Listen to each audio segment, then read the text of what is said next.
2026 அரச வருமானத்தில் வீழ்ச்சி, நிதியமைச்சு வெளியிட்டுள்ள அறிக்கை.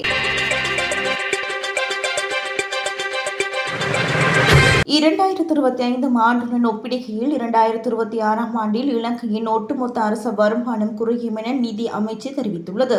2027 ஆண்டுக்கான வெளியிடப்பட்ட நிதி மூலோபாய அறிக்கையின்படி மானியங்கள் உள்ளடங்கலான ஒட்டுமொத்த அரச வருமானம் 2025 ஆண்டின் மொத்த உள்நாட்டு உற்பத்தியில் 16.7% காணப்பட்டதுடன் அது 2026 ஆண்டில் 15.8% வரை வீழ்ச்சியடையும் என எதிர்வு கூறப்பட்டுள்ளது. 2025 ஆண்டில் வாகன இறக்குமதி மீண்டும் ஆரம்பிக்கப்பட்டதன் மூலம் ஒருமுறை மாத்திரம் கிடைக்கப்பெற்ற வரி வருமானம் அதிகரிப்பை தொடர்ந்து வருமானம் சேகரிப்பு சாதாரண நிலைக்கு திரும்பியமையே இந்த வீழ்ச்சிக்கு முக்கிய காரணம் என நிதி அமைச்சு குறிப்பிட்டுள்ளது. 2022 ஆண்டு பொருளாதார நெருக்கடி காலத்தில் அரச வருமானம் மொத்த உள்நாட்டு உற்பத்தியில் 8.4% வரை வீழ்ச்சியடைந்திருந்ததுடன் அது உலகிலேயே மிக குறைந்த மட்டங்களின் ஒன்றாக அமைந்திருந்ததாகவும் அமைச்சு சுட்டிக்காட்டியுள்ளது. பின்னர் நடைமுறைப்படுத்தப்பட்ட வரி ஆளுமை கொள்கைகள் மற்றும் வருமான நிர்வாக சீர்திருத்தங்கள் காரணமாக வரி அடிப்படை விரிவடைந்துள்ளதுடன் வரி ஏய்ப்பு மற்றும் வரி இழப்புகளை குறைப்பதற்கான நடவடிக்கைகள் எடுக்கப்பட்டுள்ளதாகவும் அதில் தெரிவிக்கப்பட்டுள்ளது.